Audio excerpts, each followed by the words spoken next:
Welcome to the kitchen. Today we're gonna make some clam chowder. It's fall and it's soup weather, and what better thing to have than New England clam chowder? There's three kinds of clam chowders. There's Manhattan clam chowder, which is red and tomato based, Rhode Island clam chowder, which is clear, very good as well, and the New England clam chowder, which is creamy, often also called Boston clam chowder. So we have our fresh dug potatoes, we got some fresh clams, celery, leeks, onions, and let's get to it. So we got to do a little bit of preparations first before we start cooking. Since we got fresh clams, we're going to steam them in a little bit of water, and that's going to be our clam juice and clams. And then we have our vegetables, which we need to wash and peel. And then we're going to start cooking. All right, burner's on. We got 3 cups of water here. We're gonna add on here. And then we have 2 dozen of cherry stone clams. You can use top necks, quahogs. You're gonna get slightly different amounts of clam, but we're gonna drop them in here. We've already washed them and they're ready to go. And there you go. On with the lid. This is going to take a few minutes. What you're watching for is you got to make sure that they're open. Once the clams are open, take them out. Don't cook them too long. Let them cool off. We're going to strain the broth, and then we're going to go to the next step. Clams are starting to open up now.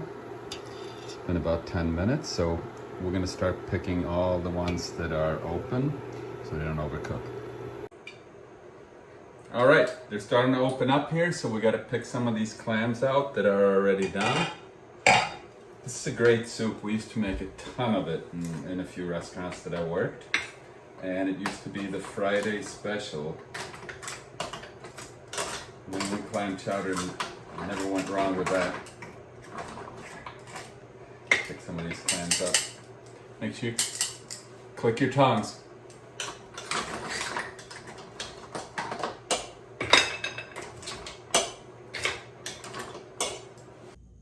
All right, all our clams are cooked. We're gonna let them cool off a little bit and take them out of the shell and chop them up. Reserve any liquid that you get from the clams as well as the cooking liquids. We're gonna strain it. Make sure you strain it really, really well, so you get all the sands or broken shell out of it. All right. Once the clams have cooled off enough, now we're gonna take them out of the shell and make sure you get like everything scraped out of there. Don't waste any of the liquid.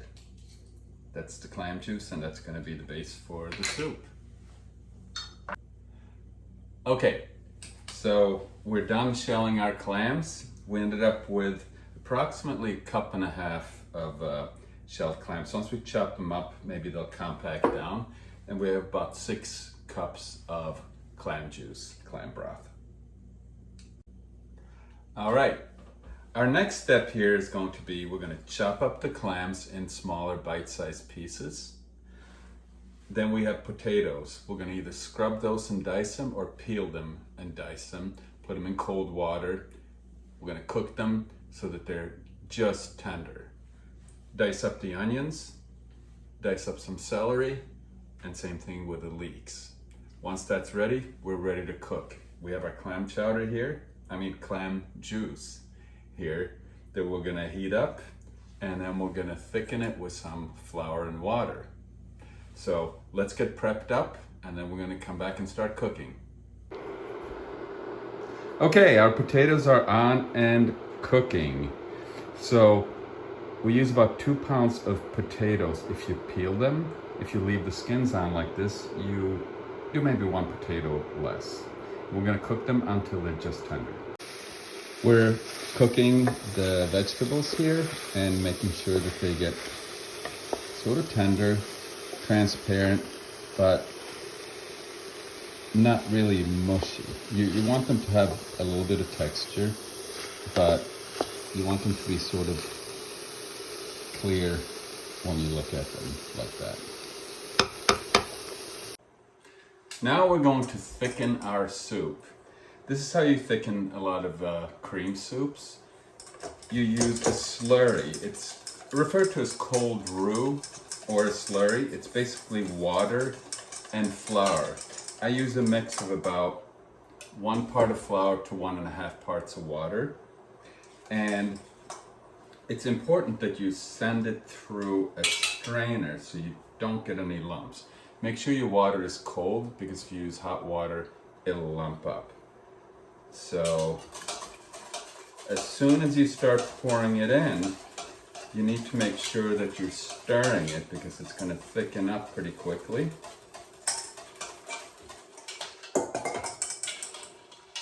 All right.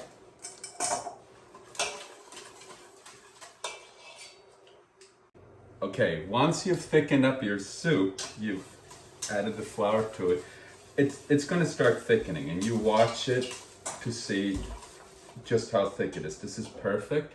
If it's too thick, add a little bit of water. If it's not thick enough, you can thicken it a little bit more. But make sure you lower the heat and keep stirring it, because at this point, it could very easily burn on the bottom, which has happened many times when I've worked in the restaurants, and then you have to start all over again. But this is what you do to thicken the soup. Okay, our soup has been thickened, and it's been cooking for about 5 to 10 minutes.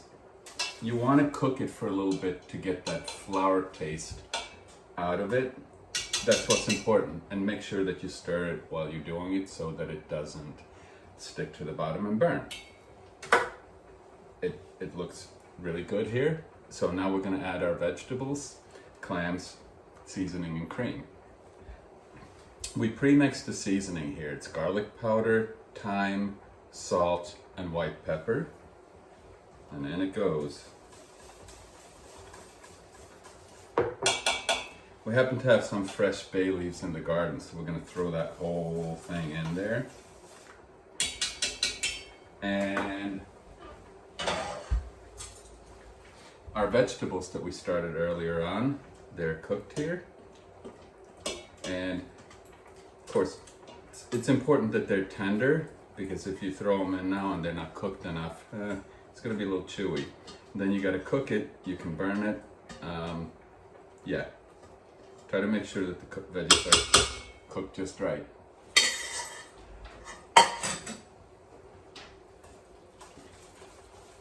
Stir it up. It looks really thick right now, but as we add the clams, there's a little bit of juice in there, and then we're going to add the cream, which is going to make it a little bit more watery or liquid. So now we mix it, and it's nice and thick. It looks delicious. There's only one more thing to add, and it's the potatoes that are cooking. As soon as they're tender enough, we're going to add them. The potatoes are cooking in water. We're going to drain them, but save a little bit of the cooking water, because if your soup is too thick, you can always add a little bit of that liquid to make it a little bit more liquid. And finally, the potatoes are cooked, so we're going to add them to the soup. We left a little bit of the cooking water in there because, well, the soup looked a little thick. So, here we go. It's perfect.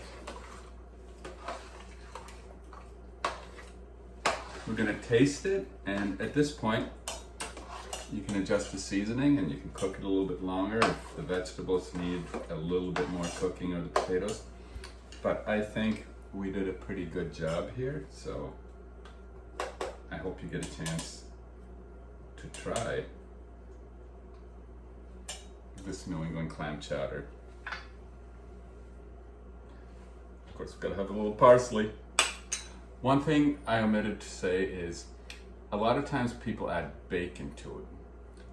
If you're using bacon, chop it up Cook the bacon off so it's, you know, a little bit crisp, and then save the bacon drippings and cook the vegetables in that instead of the butter. Makes a great clam chowder as well. But a lot of times people don't want meat in their vegetable soup on Friday, so this one's without it, but you're welcome to add it to yours. So let's see how it is.